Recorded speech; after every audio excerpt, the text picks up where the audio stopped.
que é Jesus Cristo falando. Você tem uma relação entre macho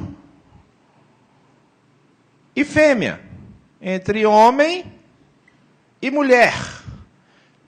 Essa é uma relação de gênero.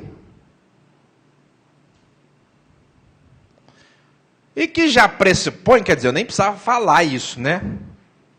Mas a Bíblia falou, pressupõe também que você tem uma espécie. O Senhor fez questão de dizer que o casamento, a família, precisa acontecer dentro da espécie. Entre da espécie humana. Não tem esse negócio de homem com bicho. Não tem correspondência. A correspondência existe na mesma espécie. É a primeira definição. Existe um texto lá em Gênesis capítulo 6, o pessoal que é mais velho de igreja vai lembrar, que fala assim: vendo os filhos de Deus, que as filhas dos homens eram formosas, tomaram para si, dentre elas, as que mais lhe agradaram. Aí criou-se uma doutrina maluca aí, dizendo que os homens casaram, que os anjos casaram com as mulheres humanas. Não existe isso. Casamento é dentro de espécie. Lá na Índia, que é um país extremamente religioso, em alguns lugares da Índia, alguns estados, até se permite o casamento de homem com bicho. Outro dia um cara casou lá com uma cabra. Olha que loucura. É verdade. Não, é sério. Casamento oficializado. Você procurar no YouTube lá, procurar casamento de homem com cabra na Índia. Vai aparecer lá. Mas isso é uma coisa sem sentido, é chocante. Não existe correspondência. Então, é dentro da espécie. Limitador na espécie, o Senhor disse, é entre macho e fêmea. É entre homem e mulher. Gênesis foi escrito por Moisés.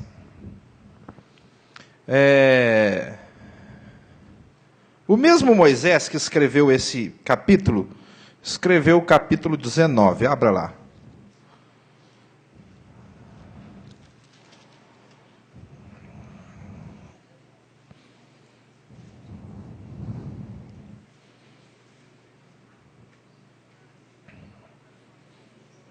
Versículos 4 e 5.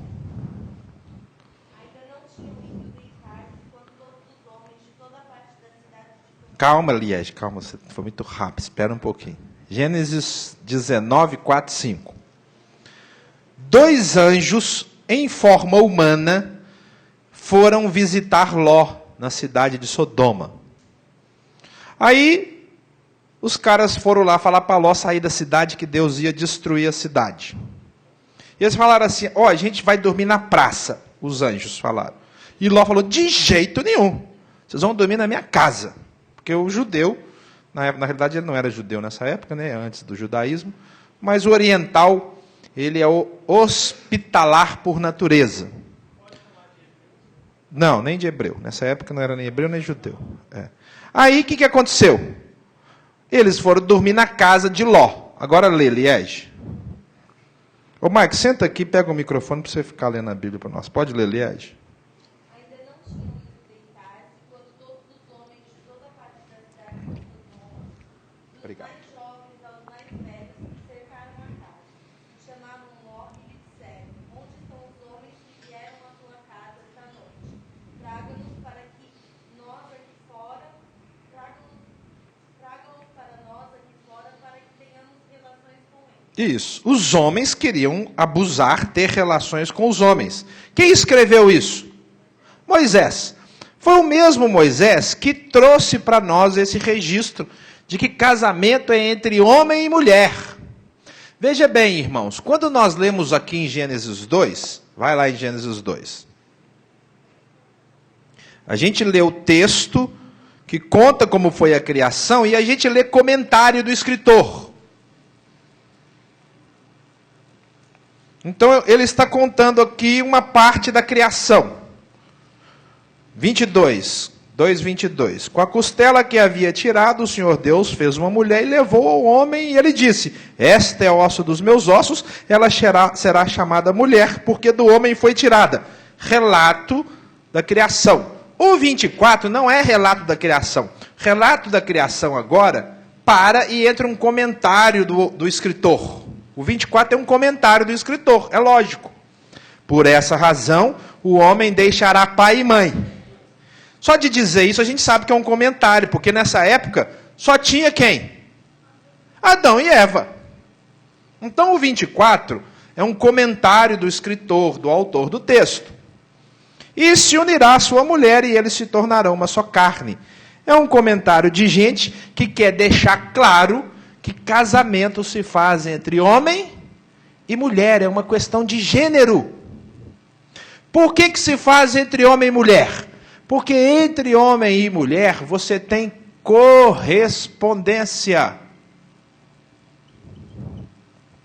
É isso que a Bíblia diz.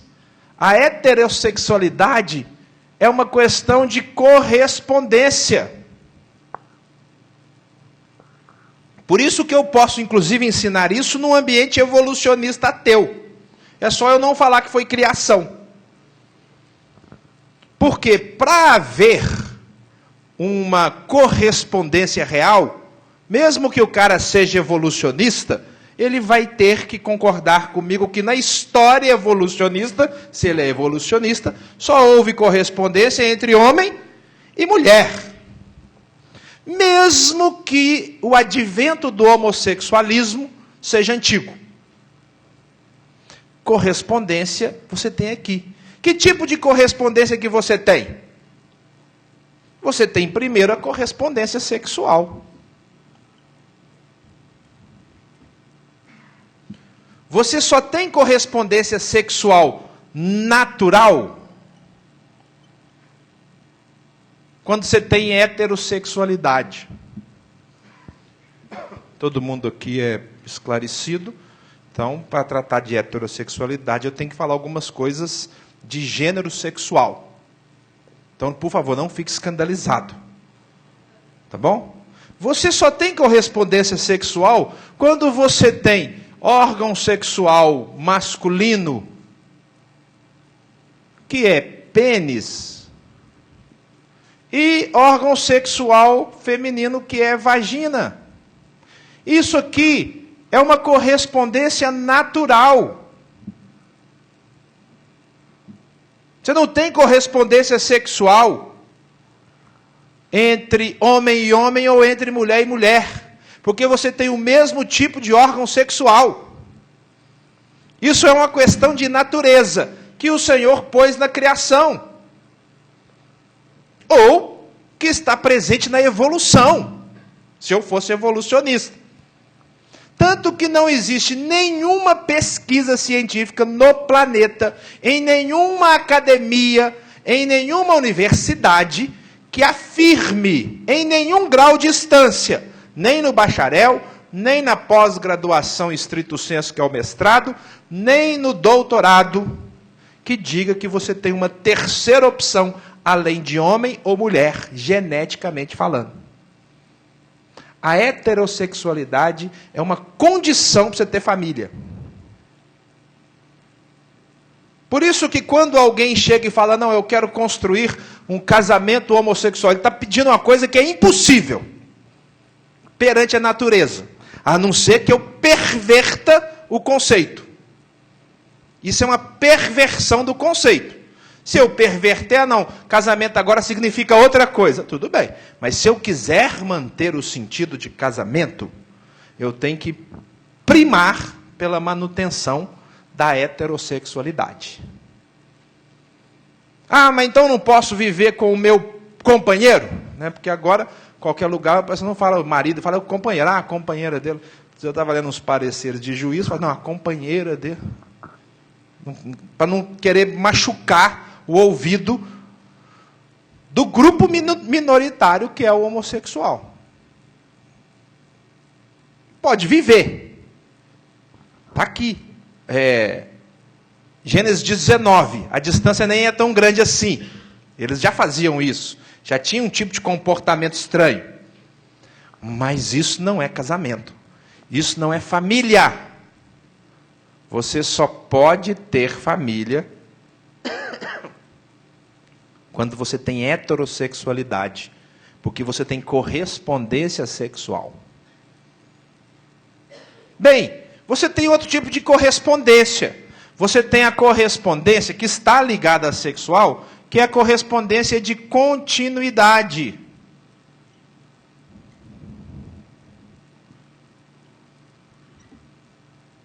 Você só pode ter família se você tiver macho e fêmea. Porque só família heterossexual é capaz de procriar. Existe um outro nome que hoje também está, né, os nomes antigos vão acabando dando lugar a nomes novos, mas existia e ainda existe um nome similar a casamento. Alguém lembra? Fulano contraiu um casamento, fulano contraiu núpcias, ou fulano contraiu o quê? Hã? Bodas quase não. Matrimônio. Você contraiu matrimônio? Você contraiu, Gerson? Contraiu matrimônio. Contraiu, Geraldinho, matrimônio? Contraiu. Sebastião contraiu matrimônio? Contraiu. Sabe o que significa matrimônio? Matrimônio significa condição de ser mãe. Vem de mater. Mas está certo, você contraiu, eu também. É porque, olha a ideia da heterossexualidade. Você só pode ter uma mãe quando você tem um casamento. A palavra casamento vai lembrar o casal. A palavra matrimônio vai lembrar a mãe. As duas coisas estão falando de quê? Heterossexualidade exclusivamente. Casamento só se você tiver heterossexualidade. Se você não tiver heterossexualidade, você não tem casamento. Tem outra coisa. Nem casal você tem.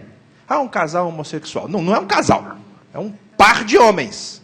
É um par de mulheres. Casal não é ofensa, tá, irmãos? A gente tem que tomar cuidado, porque hoje qualquer coisa, daqui a pouco falaram ofensa. Não é ofensa.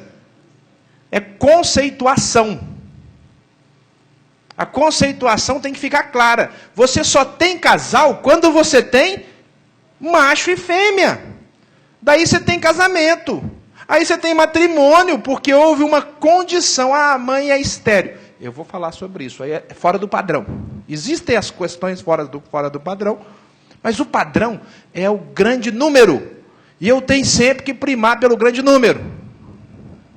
Casamento é heterossexual.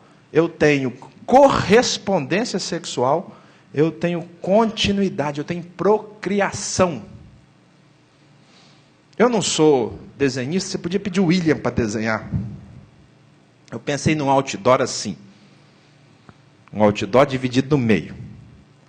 Aí eu pensei, pô, assim, um outdoor. O rapaz, tudo desenho bonitinho, sabe? Igual do William faz, de spray lá. O rapaz e a moça se aproximando. Aí um quadrinho do lado eles casando. Aí no quadrinho ela grávida. Aí no quadrinho os dois com filho. Aí no quadrinho os dois com um bebê e um cachorrinho. Aí no outro quadrinho a mãe, o filho já mais velho, com a moça e o cachorrinho. No outro quadrinho, o filho e a moça. Aí embaixo eu pensei, pô, assim, o rapaz aproximando do rapaz. Aí depois eles e um cachorro. Depois o casal, o par com um cachorro e um gato. Depois um cachorro, um gato e um pássaro. Depois o cachorro, um deles, o pássaro. Depois o cachorro, o gato e o pássaro. Porque não tem procriação.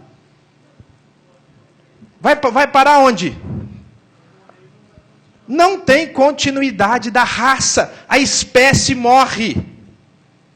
Por isso que não é padrão. nenhuma sociedade na história da humanidade oficializou o casamento homossexual. Nenhuma.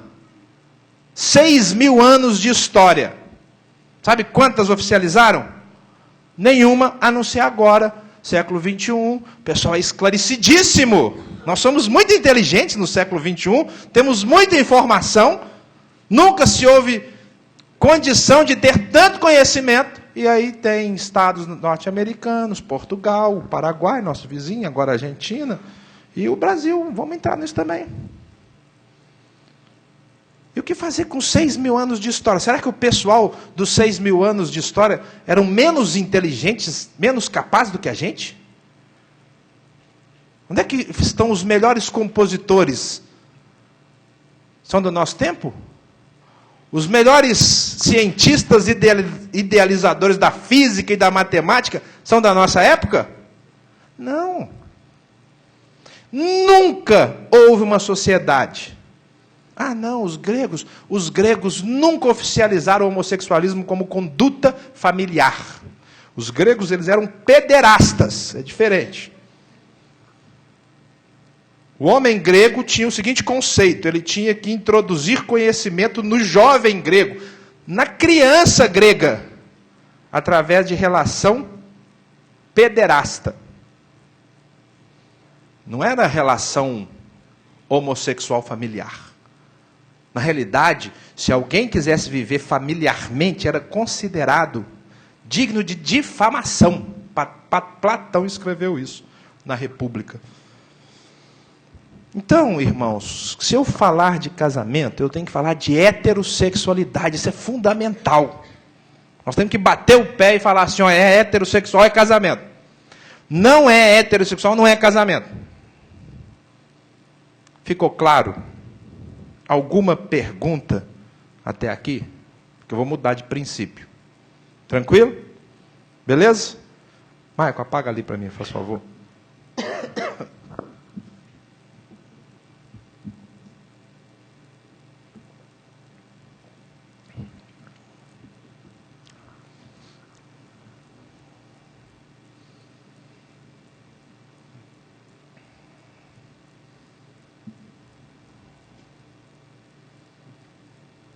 Bem, além da heterossexualidade, o outro princípio basilar do casamento é o número. O que é isso? Número de pessoas. E a gente volta a ler aqui em Gênesis 2.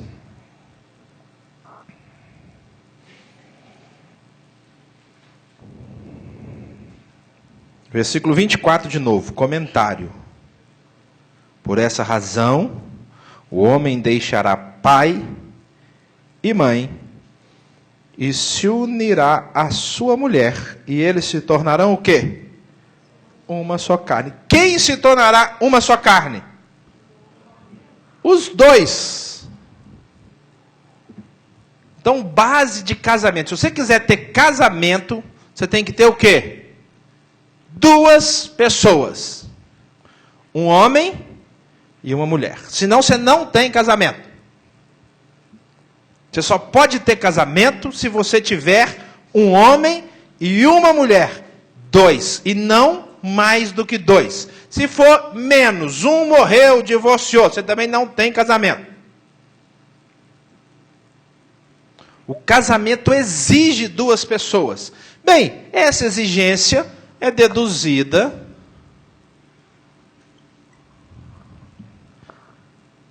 do gênero, da heterossexualidade. Porque você tem heterossexualidade, você tem macho e fêmea, você tem que ter dois. Parece uma coisa muito simples, né?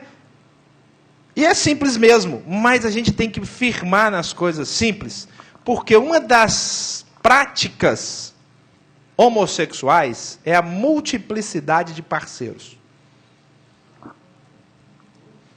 É não ter um parceiro só.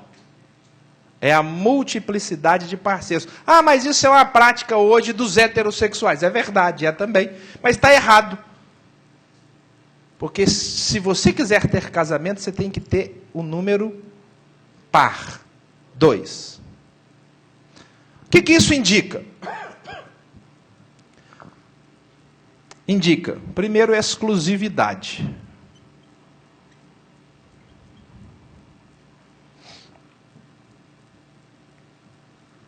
Quando você tem casamento, seu casamento tem que ser exclusivo. Você tem que fazer um negócio chamado eleição. Escolha dentre todas as mulheres, dentre todos os homens, você escolheu uma pessoa. Você não escolheu 2 pessoas, você escolheu uma pessoa. O número 2 implica nisso. Eu tenho uma exclusividade.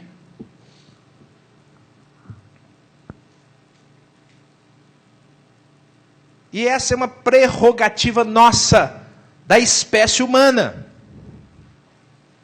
Ah, não, tem animais que são monogâmicos, que só casam uma vez. É verdade, tem mesmo. A águia é um animal monogâmico. Dizem que o cisne é um animal monogâmico. Bem, mas lá ele faz por instinto. Nós não, nós fazemos por escolha. Exclusividade. O 4º princípio chama-se durabilidade.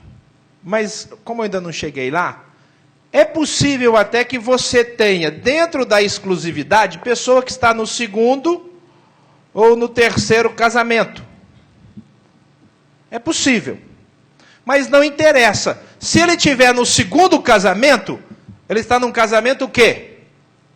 Exclusivo. É com essa mulher. Sempre tem que ser exclusivo.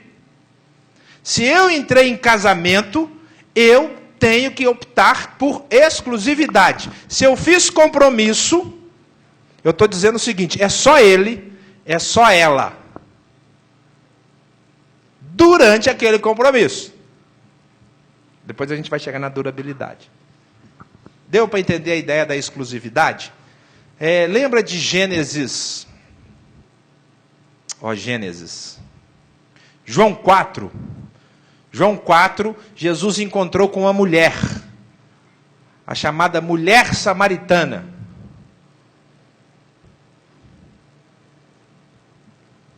Lembra disso? Lê lá, Michael. Acha aí para mim, quando ele fala quantos casamentos ela já teve. Você já viu aí na Bíblia? Lê aí para mim. João 4, que número? 18? Lê 16, 17, 18. João 4, 16, 17, 18. Lê aí. Está na Bíblia, liga o microfone do Maico para mim, faz favor. Está ligado. Aí. Agora tá. Aumenta aí, valeu. Ele lhe disse, vá, chame o seu marido e volte. Não tenho marido, respondeu ela. Disse-lhe Jesus, você falou corretamente, dizendo que não tem marido. O fato é que você já teve 5, e o homem com quem agora vive não é seu marido. O que você acabou de dizer é verdade. Pronto, até aí. O que Jesus está falando com a mulher samaritana? A mulher era dessas que casava muito, né? Quantas mulheres você conhece que já está no 6º? Você vê que o trem sempre foi meio problemático, né? Então ela era uma dessas complicadas. Se os homens tivessem morrido, era a perfeita viúva negra, né? O fato é que o Senhor está dizendo, você teve 5 relacionamentos de exclusividade. Só que agora não é marido. E ela sabia disso. Ela estava vivendo um relacionamento não oficial. Tanto que ela falou, não sou casada mesmo, não. Isso que deu motivo para ela aceitar a autoridade messiânica de Jesus. Jesus pegou ela no ponto nevrálgico, que era problema para ela. Jesus é demais, né? Podia ter escolhido vários assuntos, foi logo vou pegar ela no calcanhar de Aquiles dela. Tá, derrubou a mulher. Exclusividade. É isso que a gente deduz do número, que vem da heterossexualidade. Tem que ter exclusividade. Se alguém quiser ter casamento, tem que fazer um compromisso de honra. É isso que sustenta um casamento, sabia? Ah, não é o amor? Não. É a honra. É a honra. A honra é a capacidade que uma pessoa tem de fazer uma promessa e manter. E se uma pessoa falou assim, não, eu vou ficar com você, ela tem que ser honrada para ficar. Ah, não me ama. Não ama, mas também não tem honra. Porque a honra é que sustenta palavras. Sem precisar assinar. Exclusividade. O outro item que também se deduz do número é a fidelidade.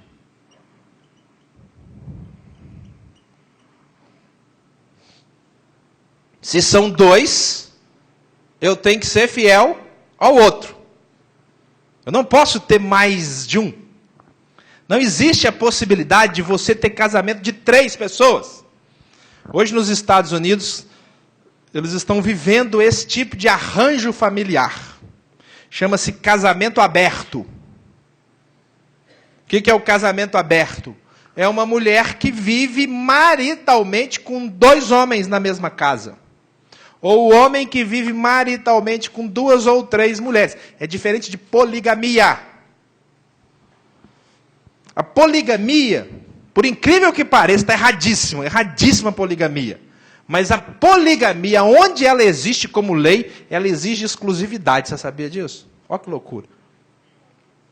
Quer dizer, nos lugares onde a poligamia é permitida, então, por exemplo, nos países islâmicos, sunitas, que a pessoa pode ter até 4 esposas, ele tem que ter 4 casas. E quando ele tiver com uma, é só com essa. Quando ele tiver com a outra, é só com aquela. O período da esposa é específico. Então é poligamia porque ele tem várias esposas, mas ele não põe 4 mulheres dentro de casa. O conceito de poligamia nos países que permitem está errado, tá, gente? Não está errado, não está certo, não. Só estou dizendo que até nestes lugares eles exigem a exclusividade. É diferente dessa loucura lá de casamento aberto. Né? O Brasil tem a habilidade de importar tudo, até o que não presta. Daqui a pouco vai chegar aqui o tal do casamento aberto. Não, eu sou mente evoluída. Posso viver com mais de uma pessoa. Isso não existe. Porque se você tiver 3 pessoas vivendo conjugalmente, você perdeu a fidelidade. A fidelidade é um conceito, no caso da vida conjugal, de pertencimento. Isso é casamento padrão. Eu sou de alguém. Por isso que quando um casal vai casar, igual o Mike e a Bruna vão casar em agosto, eu faço curso de noivos e falo com eles, o negócio é o seguinte, gente, não é fácil casar não. Tem que estar preparado. Aí eu explico e pergunto assim, se quiser terminar o noivado, é melhor terminar antes. Eu falo com todo casal. Quando estiver faltando 15 dias, eu pergunto de novo, quer terminar? Melhor terminar agora, vai ser um transtorno, avisar que não vai ter festa e tal, mas é melhor terminar antes do que depois. Porque quem entra no casamento, entra num relacionamento de pertencimento. Quer ver? Vamos lá. 1 Coríntios 7.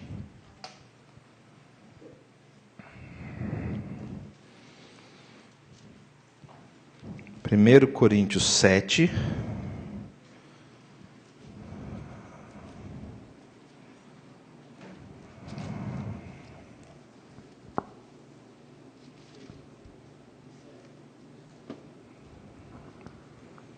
Versículo 4 e 5. Hã? Deixa o Michael ler aqui no microfone, gente, porque aí sai lá no vídeo internetico. A mulher não tem autoridade sobre seu próprio corpo, mas sim o marido. Da mesma forma, o marido não tem autoridade sobre seu próprio corpo, mas sim a mulher.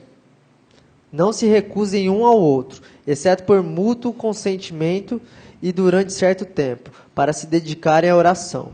Depois, unam-se de novo, para que Satanás não os tente por não terem domínio próprio. A palavra está dizendo com muita clareza que casou, você não é seu mais. Não é. Não adianta. O povo brinca assim, não, marido é pior que presidiário. Né? Mas por quê? Porque presidiário pode jogar bola no sábado. Né? Não é brincadeira, não. É o seguinte, casou, você pertence a alguém. Acabou. Tem que ter respeito, é lógico, tem que respeitar a individualidade da pessoa, mas você não é seu mais. Na aliança vem um nome. Qual é o nome que vem na aliança? Não é o meu, é da minha dona. O cara não é livre mais. Acho que eu não vou voltar para casa hoje. Pode, Ademilson? Não vou voltar para casa hoje. Não pode, ele é casado. Quem é casado tem compromissos de pertencimento. São só 2. E você tem que entender isso. Acabou.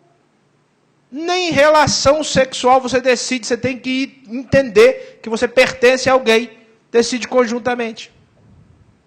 Isso é derivado desse princípio aqui. Agora olha no capítulo 6. Olha a questão da fidelidade. Versículos 15 a 20. Está falando para nós que somos cristãos. Porque às vezes o que não é cristão não vai aceitar isso. Lê aí, Maico, do 15 a 20. Vocês não sabem que os seus corpos são membros de Cristo? Tomarei eu os membros de Cristo e os unirei a uma prostituta? De maneira nenhuma. Vocês não sabem que aquele que se une a uma prostituta é um corpo com ela? Unidade.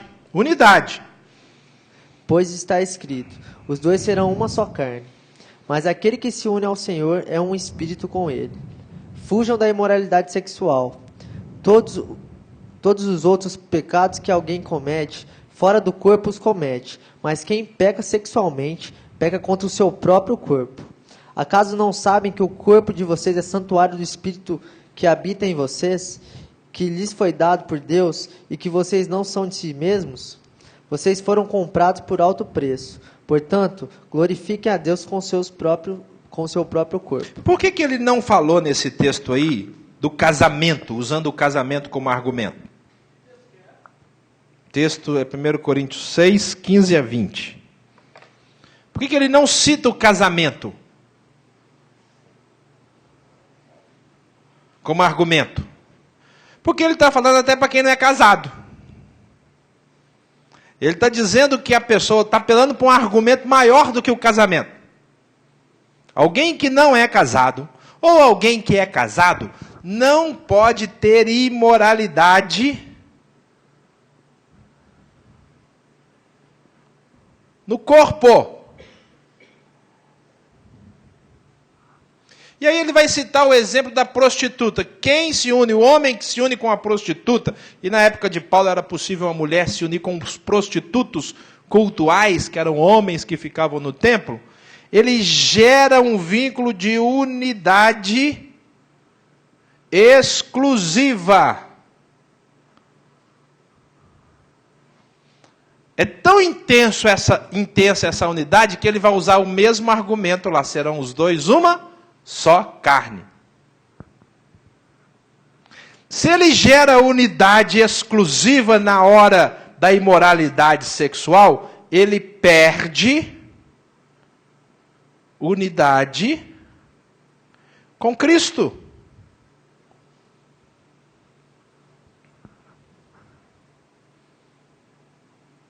Em outras palavras, qualquer imoralidade no corpo é pecado.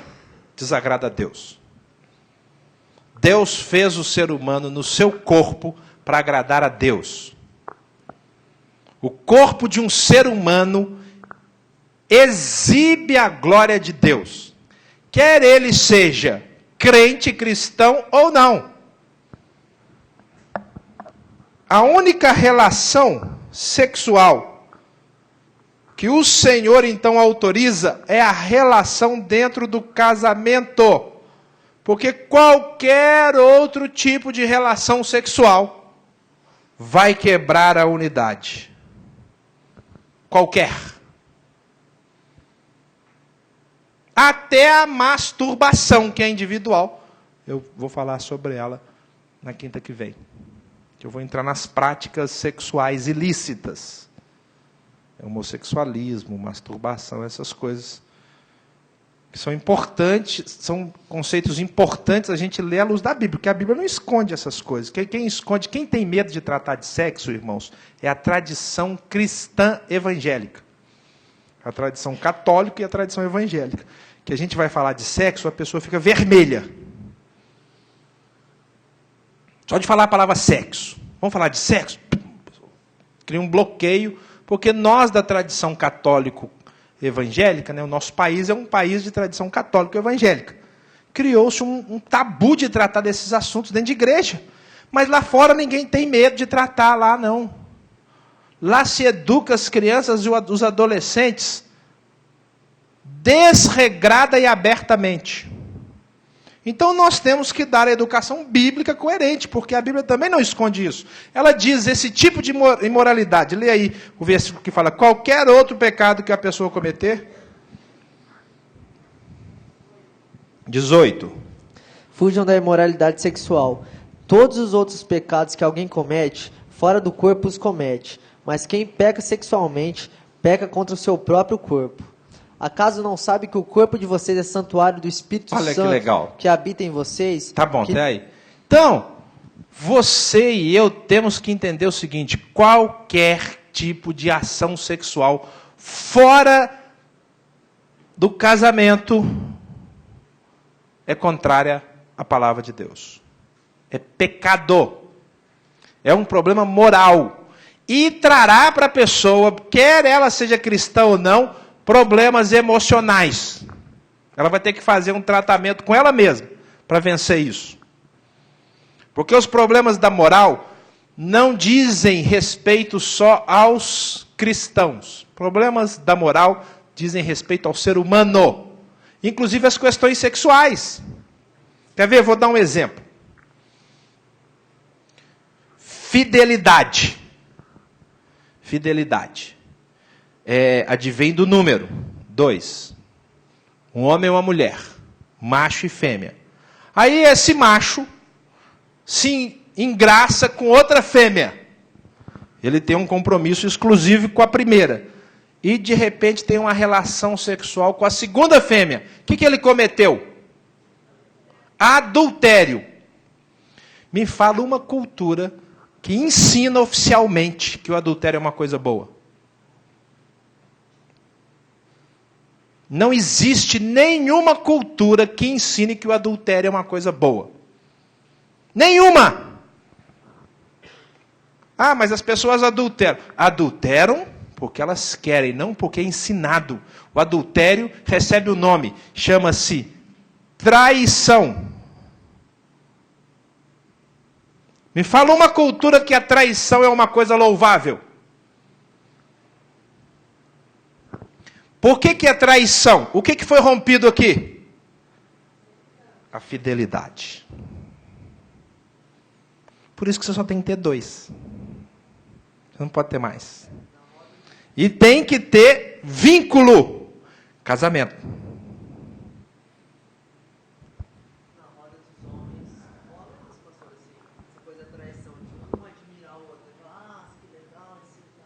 O Marco está dizendo que no meio dos homens, os caras contam das suas traições e são aplaudidos, dependendo do ambiente.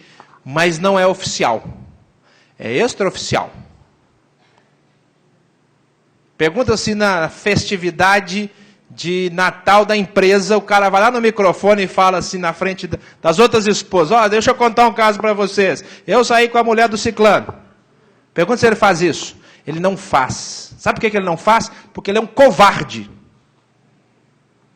Esse tipo de coisa, irmãos, a gente tem que abominar. Os nomes não são bons. Quem comete traição é um covarde. E quem conta escondido, nem homem é. Não é macho para assumir o que faz. Porque ele devia ter honra, chegar para a mulher e falar o seguinte: eu vou terminar com você porque eu gostei de outra. Então, os conceitos bíblicos, que são... Isso é bonito demais. Nós temos que levantar isso como uma bandeira, para mostrar o que é verdade. Por isso que eu dei esse nome, arranjo familiar padrão. Isso aqui é a verdade. Quem trai, está errado. Tem jeito de consertar? É lógico que tem. Mas se ele está contando isso em roda, ele é um covarde. Porque não só ele não tem coragem de assumir, como expõe a outra pessoa. Isso não é atitude de gente, de ser humano. O ambiente humano está se degradando. Nós estamos favorecendo e valorizando, nós que eu digo, o gênero humano. Coisas que não prestam. Nós cristãos temos que repudiar isso.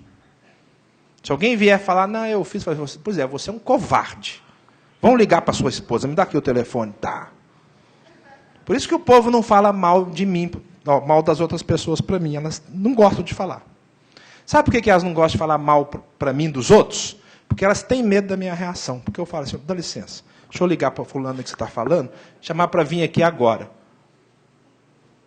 Porque se alguém tem coragem de falar mal do outro, tem que sustentar. E se veio me contar, eu falo, então vamos ligar para fulano.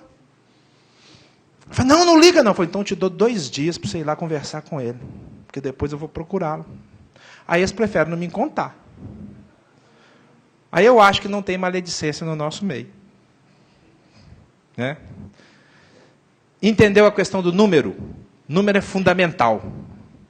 Gênero é fundamental. É heterossexual. Casamento, família, matrimônio, casal, união civil.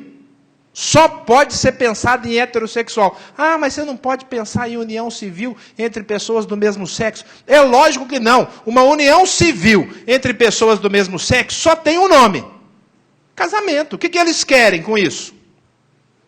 Reconhecer os direitos que um casamento normal tem. Quer mudar o padrão. Não, nós não queremos que chame casamento. Mas não precisa chamar. Ah, não, mas eu quero ter direito. Então, tudo bem. Então, você vai atrás dos seus direitos como indivíduo, como cidadão. Você entendeu a diferença? A pessoa ir atrás dos direitos dela como cidadão é uma coisa.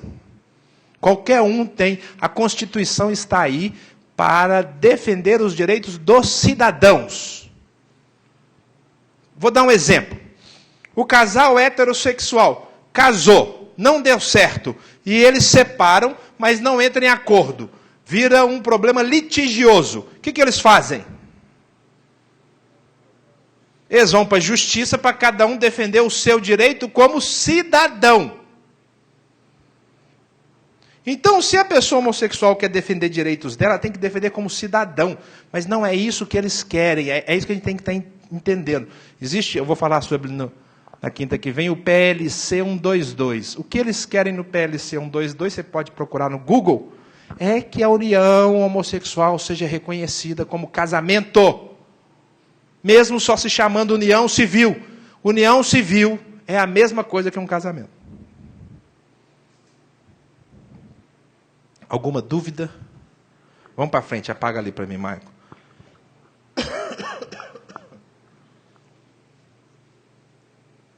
Esse que eu vou falar aqui seria o mais fácil.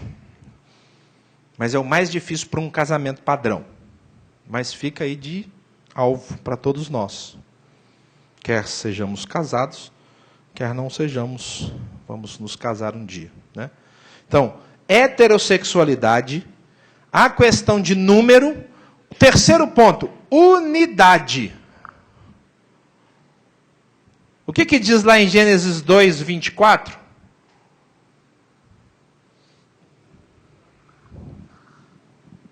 Por isso, deixa o homem, seu pai e sua mãe, se une à sua mulher, e serão os dois o quê?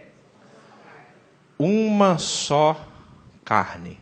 O Senhor, irmãos, é tão inteligente que ele pensou o casamento como coisa fantástica, simples, para gerar vida para sempre. O relacionamento conjugal tem que ser um relacionamento de unidade. Jesus vai falar assim, de modo que já não são dois. Falei que tem que ser número, né? Número é para ter uma ideia que não pode ter mais de um, mais de dois. Mas ele fala, já não são dois, mas são uma unidade. Então, quando um casal resolve se casar, e lembre que toda vez que eu falar casal, só existe a possibilidade de ser macho e fêmea, senão não é casal. A unidade é o alvo de um casamento, que se tornará o alvo de uma família. Viver em unidade. Nós fomos criados em família para viver uma unidade. Isto quer dizer que um casal, quando se casa, ele vai procurar complementar o outro.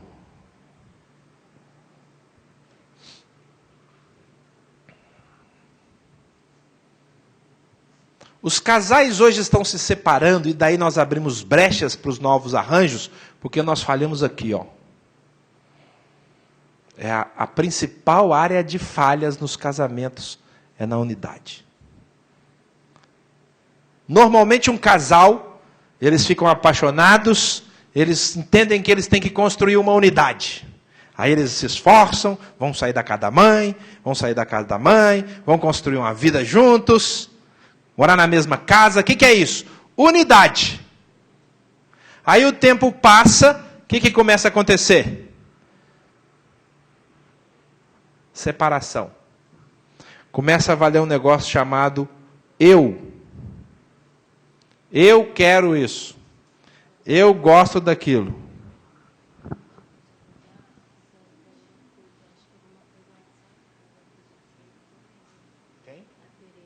Ah, é? Ó, isso é importante. Ela ligou aí? Tá bom. Liga para ela para desligar o relógio e acender as velas lá. Está dando um curto lá na minha casa. Eu vou ter que ir lá ver isso, né? Porque... Mas já fala para ela desligar o relógio. E... Não, mas eu vou também, é minha casa, né? Eu sou casado. Eu sou casado, né? Depois eu mando o bombeiro, chego lá às 11 horas, eu que não entro em casa. Não, eu cumpro bem. Meu papel de marido e irmãos, eu cumpro bem demais. Eu amo a igreja, viu, irmãos? Mas eu amo a minha esposa mais do que vocês. Pode ter certeza absoluta. Ainda que vocês sejam uma benção. Bem, a gente vai continuar domingo que vem. Olha, tá vendo? Fiquei até perdido, né? A gente vai continuar quinta que vem tratando de unidade, durabilidade. Aí a gente já entra nas práticas das uniões possíveis. As que são lícitas e as que não são lícitas. Beleza? Tranquilo? Então vamos orar, né? Eu penso assim, Deus está no controle de todas as coisas. Fala com ela aqui, fala que eu já estou orando, estou indo para lá, que ela me avisou agora. Deus está no controle de todas as coisas. Se acontecem coisas assim, é porque Ele tem um plano que a gente desconhece. Eu sei trabalhar muito bem com os imprevistos, porque sei que Deus está em todos eles. Então só consigo enxergar a mão de Deus. Mas a gente continua. Pode trazer visitante, não tem problema não, viu, gente?